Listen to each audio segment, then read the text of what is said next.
আসলে আমি তো ইনকামের কথা সবসময় বলি না বা কিছু, ঠিক আছে, কারণ এটা আমি হাইট রাখি।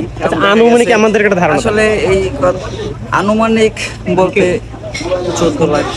নতুন যারা আছে তারা শুধু যেন কন্টেন্টার উপরেই ফোকাস না দেয়, তার যে আলাদা যে বিষয়টা আছে, সে পড়াশোনা করুক বা জব করুক, ওইটাকে ঠিক রেখে যে কোনো মানুষ যেন কন্টেন্টের উপর সময় দেয়, ঠিক আছে। কারণ নির্দিষ্টভাবে যেন কেউ কন্টেন্টের উপর সময় দেয় না, কারণ সবাই সফল হচ্ছে না, কিছু সংখ্যক মানুষ শুধু সফল হচ্ছে, বাকি সবার সময় নষ্ট হচ্ছে। যদি তার ভিতরে ক্রিয়েটিভিটি থাকে, ঠিক আছে, সে যদি পাবলিক লেভেলে কিছু দেখাইতে পারে, অবশ্যই মানুষ সেটাকে অ্যাকসেপ্ট করবে।